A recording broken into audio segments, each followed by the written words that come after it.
Hello, my name is Justin the Clue, and I'm here today with a very special guest, Mark Hanson. And it's because we're doing a special episode on Quack. the Mighty Ducks. Quack.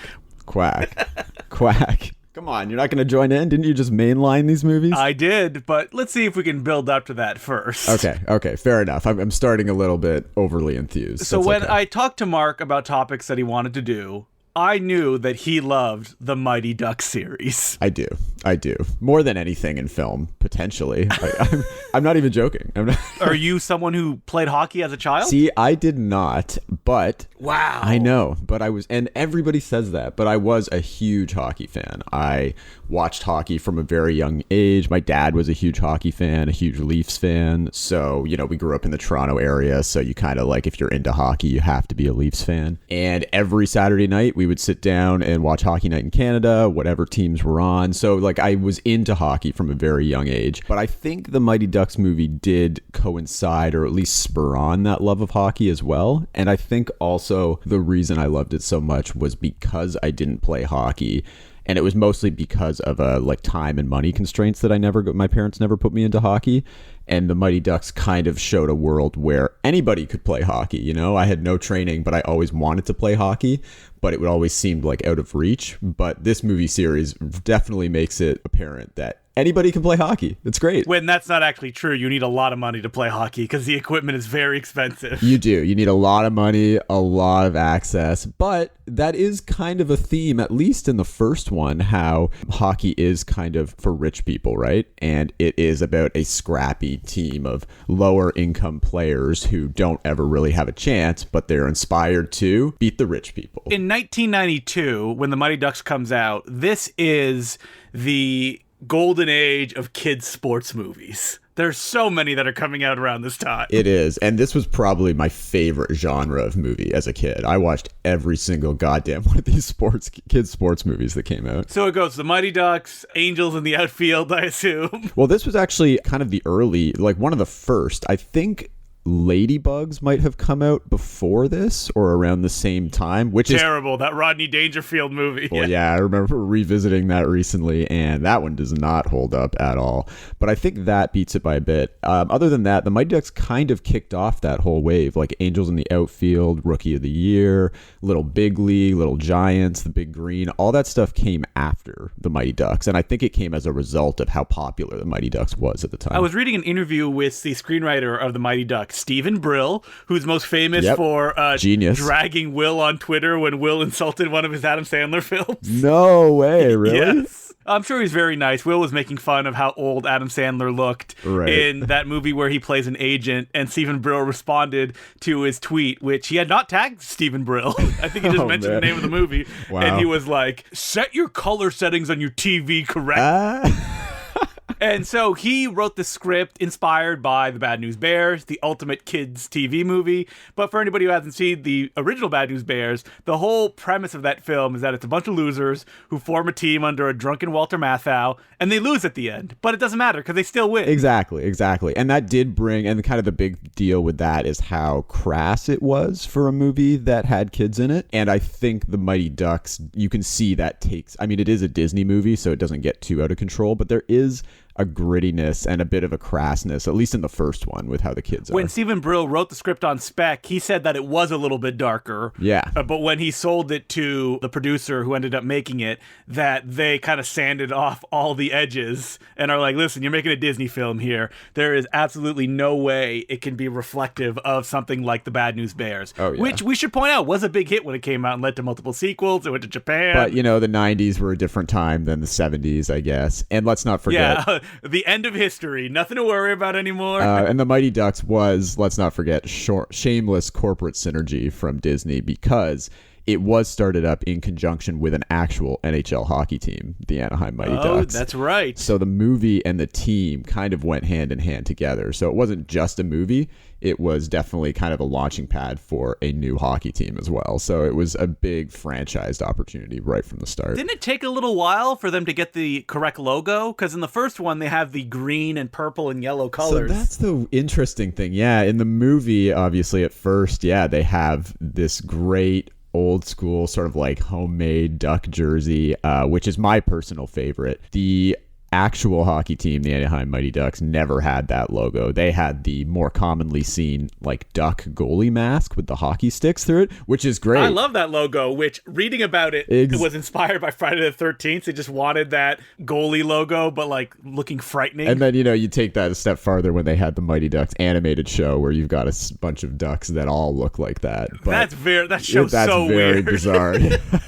different kind of take on it. But yeah, that was the logo that was basically created for the hockey team. But you're right, they don't actually show that logo in the movie until D2, the Mighty Ducks. And the story behind that is so funny. It was just that Michael Eisner wanted a hockey team because his son, Breck Eisner, the guy who would go on to direct the Crazies remake, Sahara. Like that guy. right. Yeah, you're right. Was playing hockey. That's what rich people do, My son wants a hockey team? Sure, why not? And like they picked Anaheim for no real particular reason. It's like, this is a place we could do it. Okay. Actually, yeah, I'm looking now, and the Anaheim Mighty Ducks team was founded the year after the movie. So I guess maybe that's why. I think the logo in the first movie they probably thought was a little amateurish for like a professional sports team. So they probably came up with something new at that point. So the Mighty Ducks movie, it's about everyone's favorite Emilio Estevez getting together a bunch of kids. Emilio! Where was Emilio Estevez in his career when the Mighty Ducks came out? So he's getting off the Brat Pack? Emilio Estevez is famously known to have said that the Mighty Ducks was the movie that killed his like serious acting career, which I've always taken. I mean, he's obviously come around to that nowadays. Easy there, Emilio. Because his career as sort of a dramatic actor faded fast after the first Mighty Ducks came out. Let's look at what he had done right before the Mighty Ducks. Free Jack, Men at Work, Young Guns 2, Never on a Tuesday as an uncredited cameo. There's nothing there. I think he was trying to make a go of it as a director, though, at that time, right? Like, he directed Men at Work and Wisdom from before. So I think he was trying to go in a more serious realm. And then, the Mighty Ducks was probably a very healthy paycheck.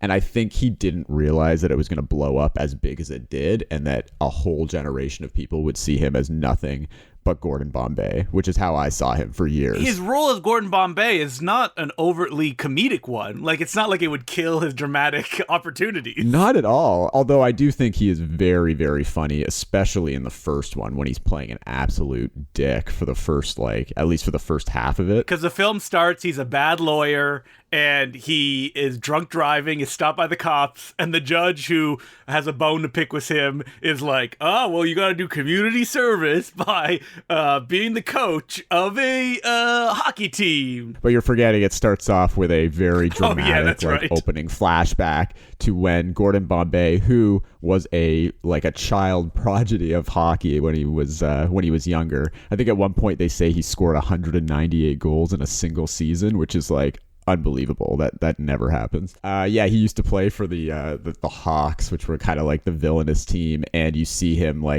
there's a flashback where he has to score a penalty shot to win the game, and he hits the crossbar, and it's so dramatic. He falls down, the lighting's ridiculous. So after that, he swears off hockey forever, becomes an asshole lawyer, and he's really, he doesn't want to go back and try and coach a team. He just doesn't want to deal with hockey anymore at all. It's so funny to me watching this movie that so much is made of this one loss that he had as a literal child. Oh, I know. It's who cares? Nobody remembers. One of my favorite scenes in the first one is when he goes to the first game with this team that he has to coach, and it's against his old team, the Hawks, which is coached by the same coach that he was coached by. So this coach has to be 80 years old. Right, he looks the same, and that actor is great in this. But the first thing he says, they're looking at the banners, the winning banners, and you see the one where they came second place because he missed that shot. And he just looks at it and goes to Bombay. He's like, God, I wish they'd take that one down. And he just...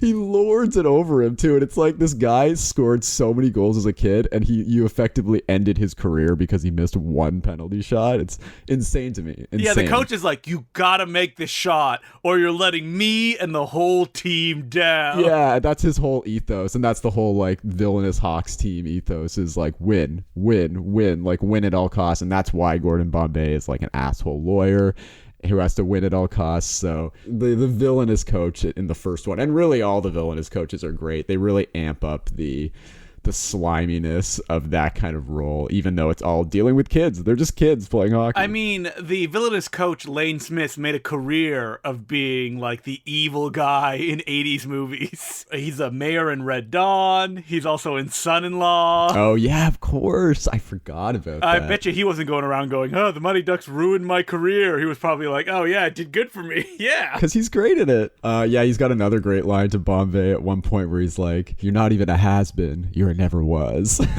Because of you. He's got this whole repertoire of like evil lines to say to him. I love the line at the end. Bombay is like, I don't know why I spent so much time worrying about what you thought of me. He's great. So yeah, it really is that sort of like scrappy young kids who like just want to have fun, and that's the big thing, right, about the whole Mighty Ducks series is it's not about winning, it's about having fun. But they still win, they still win, which is great, because you're right, a lot of sports movies at that time, they didn't always need to win at the end. Like the Bad News Bears, it was always about, well, it doesn't matter as long as they come together as a team and they have fun. But with the Mighty Ducks, they have that vision, but they also always win, which for me as a kid was great because I always wanted to see them win at the end. But then wouldn't you feel bad if you didn't win? I guess you didn't play hockey, so it didn't really matter. But I didn't play, so I didn't care.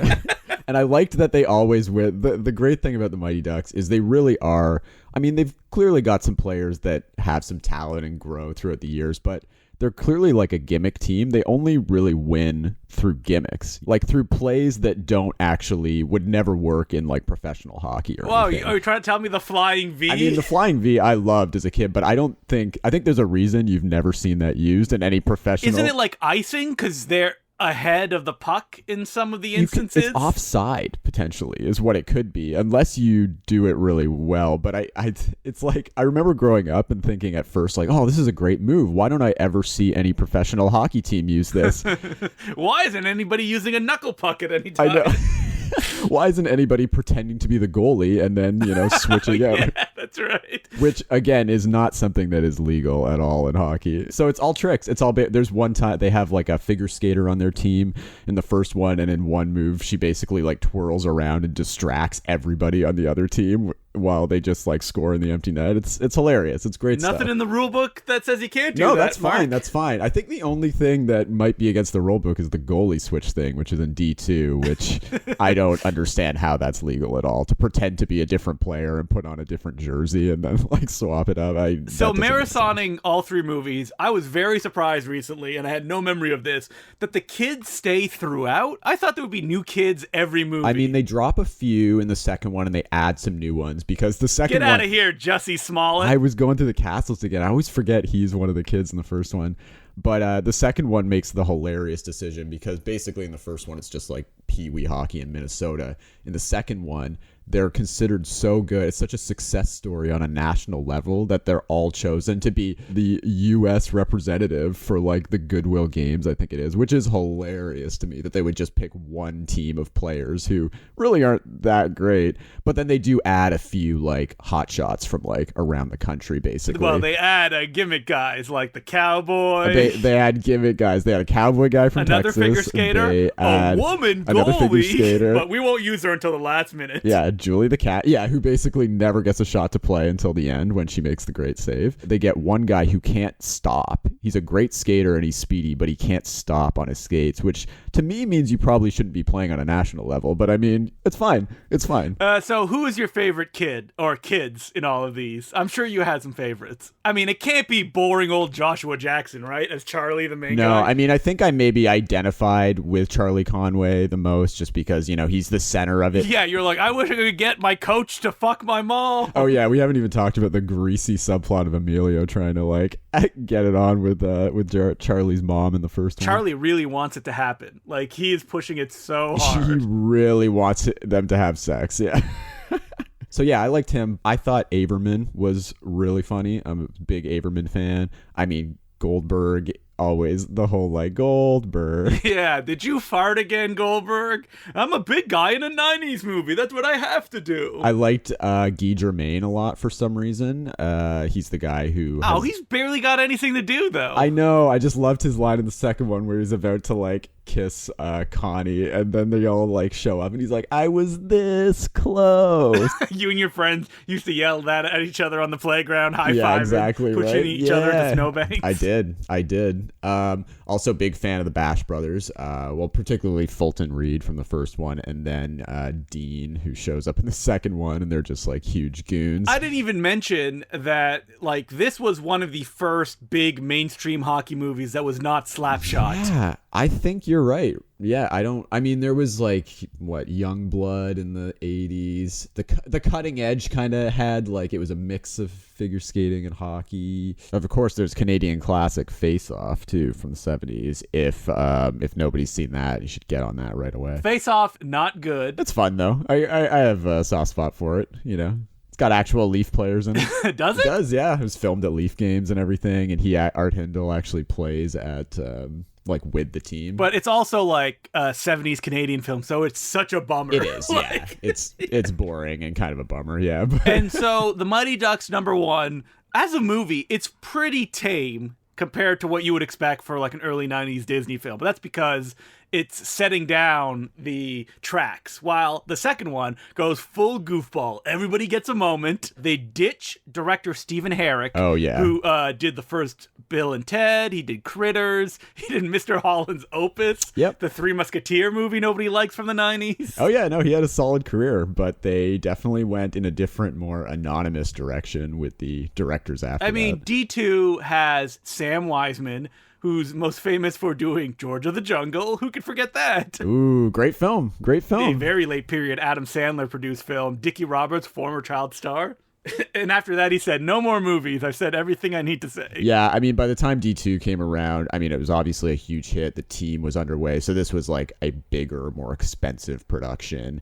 And they do lean into the ridiculousness of it. One of my favorite things about D2 is because the games take place in LA, and they eventually, you know, get some help from like the streetwise youths who are just like, who play ball hockey, and teach them a thing or two about how to play street puck. Classic Rocky 3. That group is led by Mr. Eternal SNL cast member Kenan Thompson. Yeah, they have too much dirt on him. That's why he can't leave. And he becomes a part of the team, and he's known for the knuckle puck, the famed knuckle puck. I thought he was just going to teach it to someone and then they would use it. But nah, he just joins the team. That's the thing I loved about the Mighty Ducks. It's just like anybody could join the team at any point, you know, and they could swap out somebody to play this role or whatever, and it didn't matter. You know, it didn't matter. It was about the team spirit. I was disturbed by Joshua Jackson's obsession with being called the Mighty Ducks and wearing Mighty Ducks jerseys in the second one, because it's like, what? Yeah. We're just wearing the jerseys of the guy that paid for all of this? How dare we? I know. I love that there's like, he adopts this whole like anti-corporate kind of attitude, even though it's like within this massive Disney production.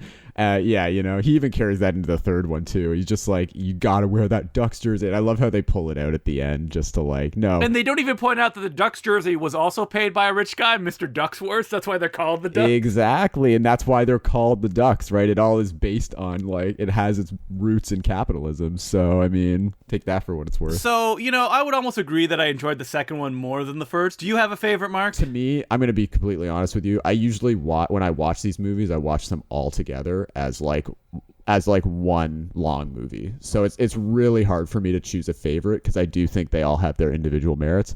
I probably would say I maybe like the first one the best by a hair, just because I like the slightly more gritty aspect to it. I like how much of a dick Emilio is at the beginning. It just perfectly encapsulates everything I love about the Mighty Ducks. D2 I do find maybe the funniest though of all of them, because it's so ridiculous.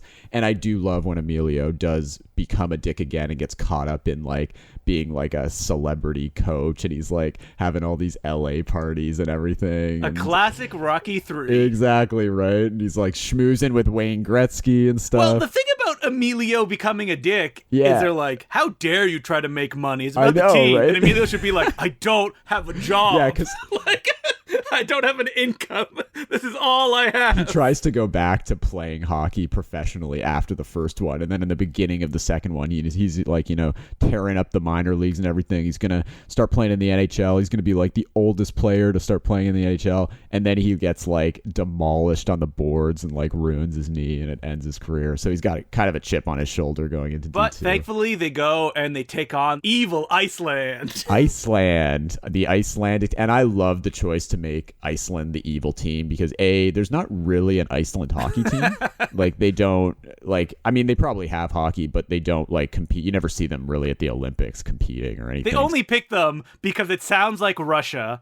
And it has ice in the title, so they must be good at hockey. Right? And I love their team captain, Gunnar Stahl, is so funny. And I love their coach. If you thought Lane Smith was villainous in the first one, the Iceland coach, woo, he is... The dentist. Wolf the Dentist Stansler, I think is his name. Or Stanson. It's because he used to take people's teeth out in the 1 year of pro hockey that he played. Yeah, they go full like horror movie villain with him, which is real great. I mean, they also have a team from Trinidad and Tobago playing here too in this tournament. So yeah, they kind of make him a joke too that they score one goal in I mean, a big thing I did like about the Mighty Ducks movies is the diversity on display in terms of the fact that anybody could play hockey, whether you were... All the white kids are the stars though. No, I fully agree with it. And there are some like very un-PC things, like the fact that they called the one line the Oreo line in the first one, is like doesn't really.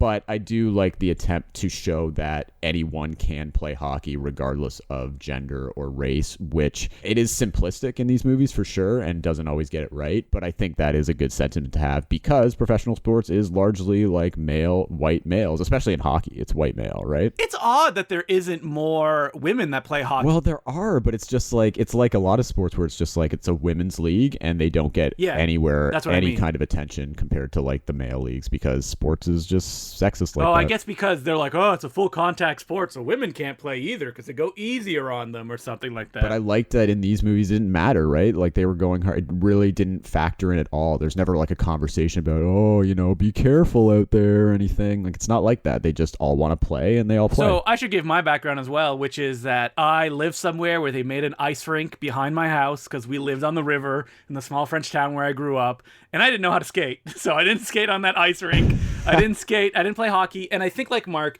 it was absolutely a money and time thing that I would be dropped off at a babysitter at like 6 a.m, be picked up at 6 p.m. at night. There was just no time for me to go to hockey games. And I probably showed no interest in it either when I was really young. And when my mom finally did get me into soccer, I hated it. There was only 2 teams, and I was on the losing team that lost every time. Oh, no. Yeah, no, I did get into soccer. That was kind of my consolation prize that my parents kind of put on me when I didn't do hockey. But yeah, I really wanted to play hockey. But you're right, it's just like a commitment. Like all the practices were like at 6 or 7 in the morning. And my parents just did not want to take me to those. But did you enjoy playing soccer? The team spirit? Did you feel like the Mighty Ducks, but, on the grass? Yeah, I mean, I had a lot of fun playing soccer as a kid. I played soccer right up until, right through high school and everything. I played on the school teams like that. I really had a love for, as well as basketball. I played soccer and basketball growing up. But basketball I wasn't as good as, so I didn't. But you're like, I just want to be on that ice, feeling that Ducks feeling. I just loved hockey. I think from just watching it from such a young age, I just loved I guess I loved a sport that, to me, it was kind of a weird sport, I think, when I was a kid, because it's like, it's on ice and they're like skating around. But it also felt nationalistic. Like, you're like, it's Canadian, right? Because it's cold. Yeah, right. There is that sense of pride to it. So I don't know. It just basically, as young as I can remember, I've been obsessed with hockey, both in reality and hockey in movies. And I think it just came from, growing up with a dad who really was into it. Oh, I should point out, my dad was not that into hockey when I was growing up either. So yeah, that's the thing. I don't know if my dad wasn't that into hockey, maybe I wouldn't be either, but it was just always on. It was just a constant fixture in our household. And so we didn't even talk about the last one, D3, which I gotta say, I was disgusted at the lack of Emilio in this movie. This was the point where Emilio was saying that he didn't really want to be involved anymore, and the franchise had kind of, killed. They still put him on the poster, though. Well, he was contracted to be in it. That's the thing. So right, they signed him to a 3-picture deal. They worked out a deal, where he basically shows up at the beginning, tells Joshua Jackson, like, I got a job to work with, like, Hockey US or something, so I can't coach you guys anymore. To which, Joshua Jackson freaks out about it. They all get sent to don't get sent, but they all get scholarships to, like, a bougie private school because they're so good. And then the whole drama becomes basically them adapting to a new coach who is like a real hard, like, taskmaster kind of guy, who is revealed later to have, a sensitive heart underneath it all. But, he's tough at first, and him and Joshua Jackson butt heads throughout the whole thing while they basically gear up to play the varsity team, who is like the villainous, they're all the rich kids who aren't here on scholarships or anything. Too much time spent with the kids doing pranks in Mighty Ducks 3. Lots of prank, but that's kind of a constant through all of them. D2 has a lot of great pranks in it. The prank thing is huge because, they're pranksters on the ice, so they got to be pranksters off the ice too. But you're right, there is like a good 20-minute segment where they just prank each other. It seems pretty terrible that they're like, have like, I guess, freezing agent, and they freeze all of their personal belongings. Oh, I know, right? Yeah, or where they put like ants all in the guy's room or whatever. Like, it's pretty rough stuff. And it also has, it just has some great sequences in it that I like. And, it's got some dramatic games. They're all like cocky, basically, the Ducks going into this scholarship. And one of their first games, they're just like grandstanding and they're up like, I think 11-1 or something against this team. And this team comes back and wins. So this is a question I had. Do hockey games ever go up to never. 11 or like 16? Wouldn't you call like a forfeit at that point? Well, professional hockey games certainly don't go that high. I don't know if they do in like younger leagues, but I don't know. Yeah, once you're up like 11 Usually to 1, the other coach would be, all right, this is it. We forfeit. Because you don't want to force your players to continue Exactly. playing. But they shouldn't have because they come back and win anyway. So your lesson there is don't hot dog because you'll lose. Yeah, exactly. But I will say, playing like soccer when I was a kid, I was in some pretty lopsided contests and they never called it. So maybe they just let it go unless the coach is like, all right, no, that's enough. That's enough. The Mighty Ducks deserve to be taken down a peg. They thought they were hot shit. You know what? It's kind of the same plot in every single one where they do think they're, the first one's a little different, but in the second and the third one, they do think they're like hot shit at the beginning. And then they have to like lose a game really embarrassingly before they kind of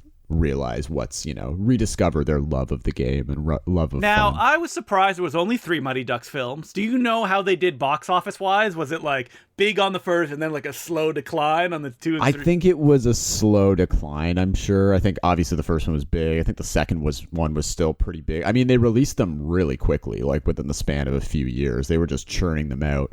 I think D3 probably because of the lack of Emilio. It was all Emilio centered. Yeah, right. Well, I think people who saw it were like, "Oh, where's Emilio?" You can kind of get the sense that the series is coming to a close. Also because they're kind of like, they're older now. It's like, how much longer can you go? Just make a new team, like D4, like a new generation. That's all you need to do. Well, I think they were bandying that around for a while. I remember there were rumors of bringing it back in some form with some of the cast, like with a TV show or another movie, and it just never happened. So, and I think maybe a large part of it had to do with Emilio leaving, and he was kind of the star draw at that point, and maybe they thought they couldn't do it without him. But when you're kids, like, you just want to see kids play hockey. Exactly. You don't need Emilio every time. Just get like a new funky coach.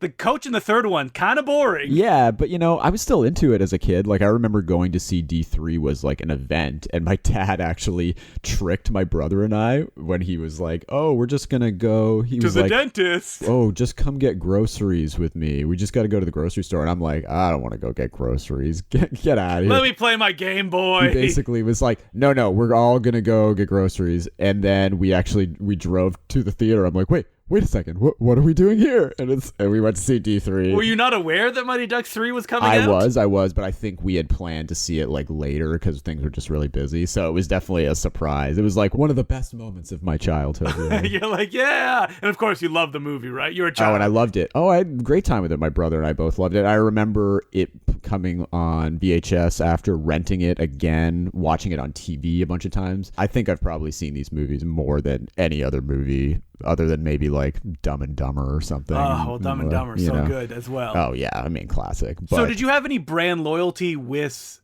the Mighty Ducks as a real life hockey team, like the Anaheim Mighty Ducks? I did like them, but I honestly, they weren't one of my favorite teams. I kind of preferred, in terms of like California teams, the San Jose Sharks. I mean, because it has a shark logo. I was big into logos, yeah. That's the only cards I collected with San Jose Sharks. But when the Anaheim Mighty Ducks they won the Stanley Cup in like the early 2000s, and I was fully on their side. I was rooting for them all the way because they had a really great team that year. So yeah, I was big into them then. You're like, get out of here, Maple Leafs, you suck.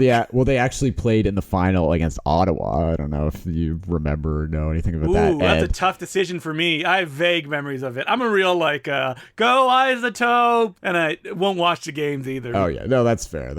But yeah, no, I didn't have much brand because I mean I was a hardcore Leaf fan. My teams were the Leafs, the Colorado Avalanche. I was big into. Why the Colorado Avalanche? Because they used to be the Quebec Nordiques, and I was a big fan of them then. And they also had Joe Sakic, who was one of my favorite players, and that's actually where Matt Sundin came from before playing for the Leafs. You're saying names as if I know who they are. They had a lot of my favorite players, and then when they went to Colorado, they also had Patrick Waugh, who was one of my favorite goalies, and they won the Stanley Cup like their first season when they moved to Colorado, and I was just like so into it, and they were just the best. I just loved them. So yeah, the Ducks as a team, because the Ducks were pretty bad at first, like a lot of expansion teams, they're kind of, because they all just get like the crappiest players from all the other teams to start off.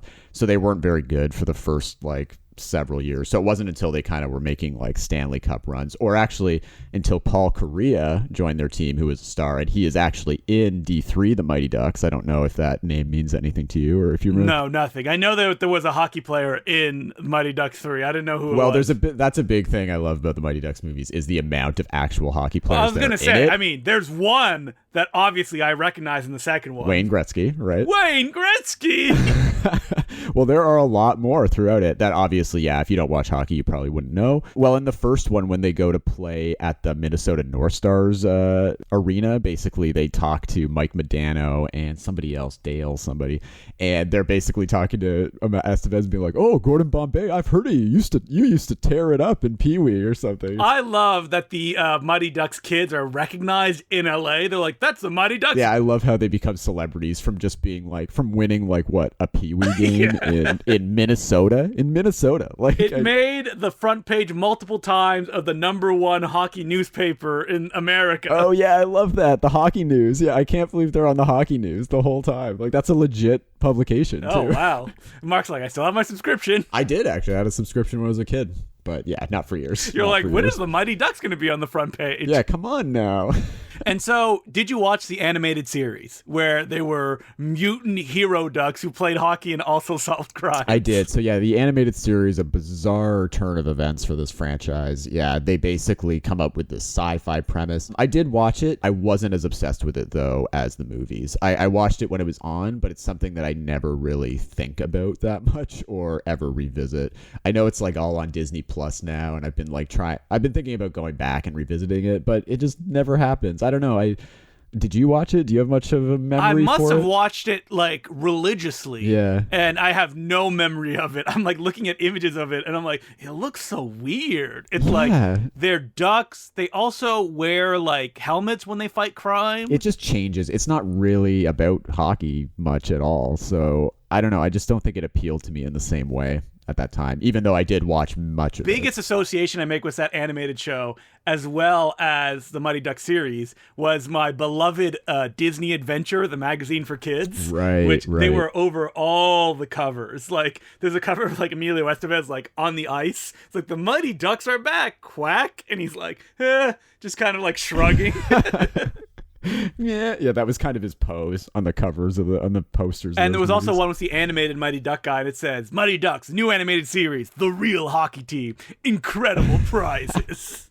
And I read those probably till they were like falling apart, because it's like all I had, like a couple issues of Disney Adventure. Well, they really tried to make that show happen. I remember like action figures everywhere, and like they were really trying to make that a thing, but it just never happened. But the Mighty Ducks recently came back, Mark, and I knew you did your quack due diligence. I did. Look, I'm certainly not one for reboots in any sort of form. I hate that.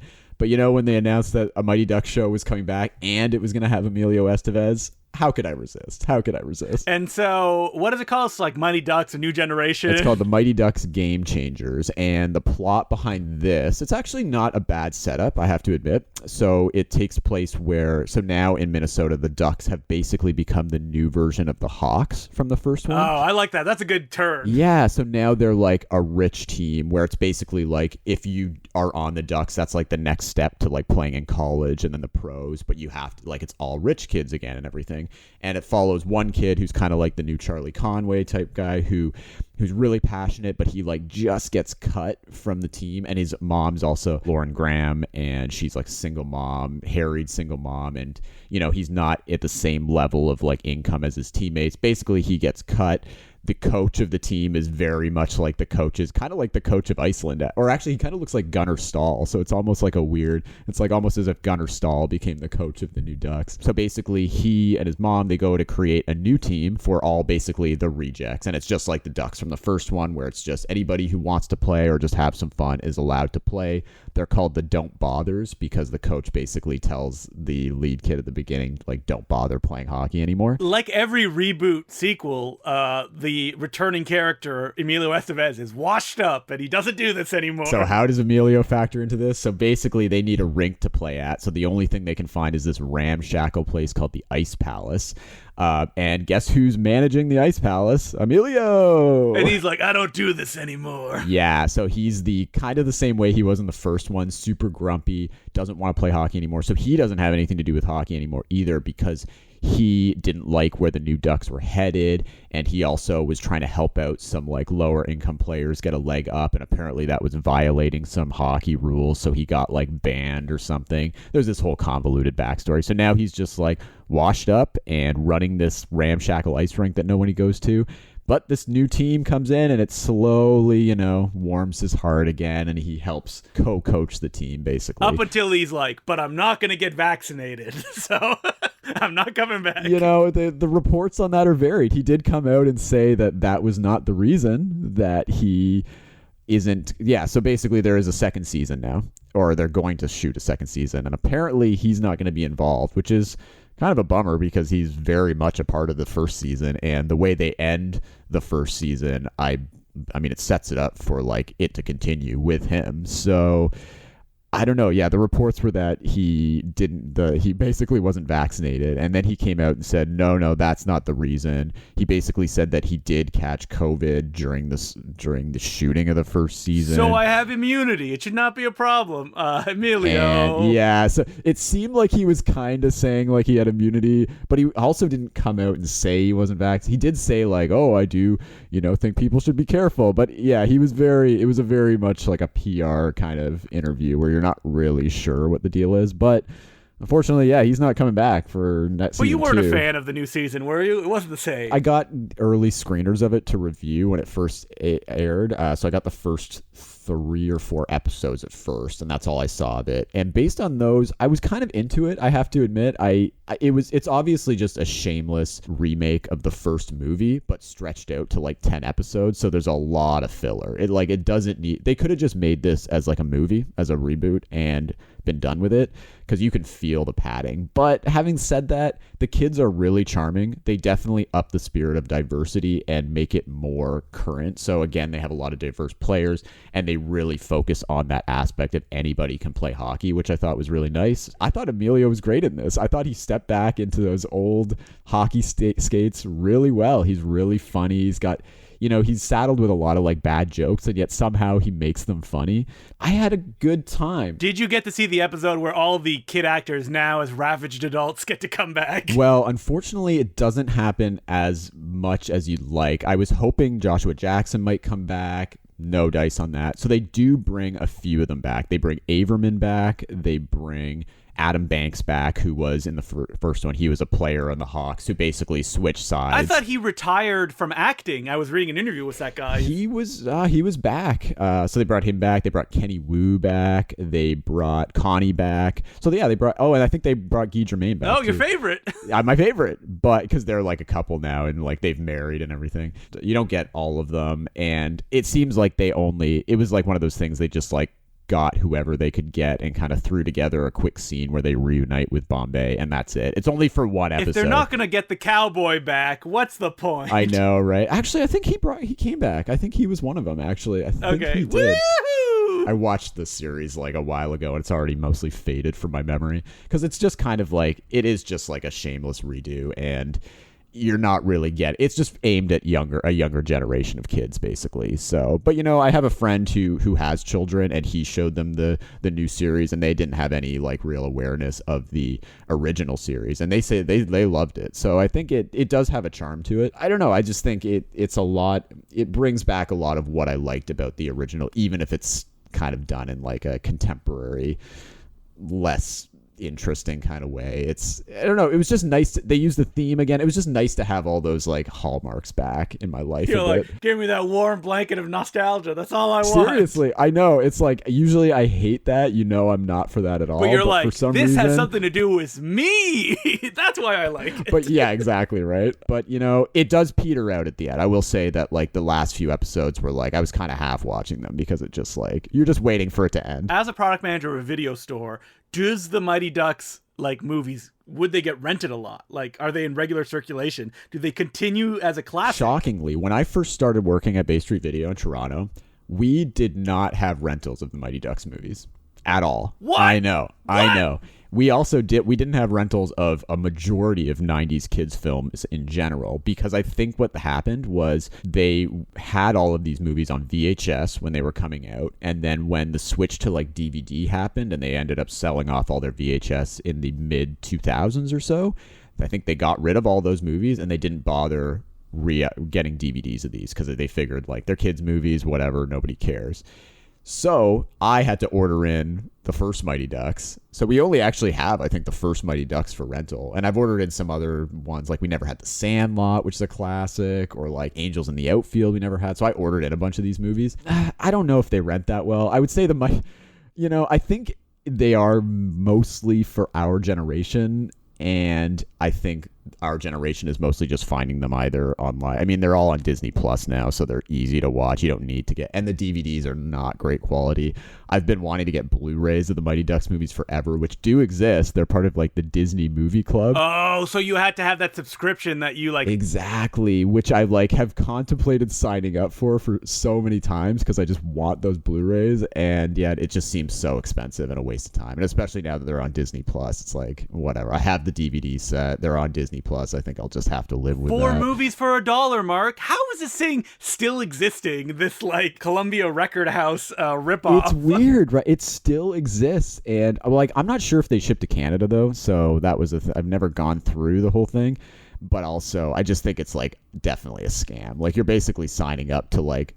They force you to buy movies for like a year, and it's like, all I want are those 3 Blu-rays. Just give me those. That's it. I've seen people selling them online too, on like eBay and stuff, for like north of $100, and I'm like, dudes, $100. There's no special features on these, like nothing on these. It's literally just an upgrade, which is badly needed because the DVDs are like non-anamorphic, like they're not great quality. But you know what? They are on Disney Plus, and as consuming members of a capitalist society, you have to get it, or the Disney police will come and knock down your door.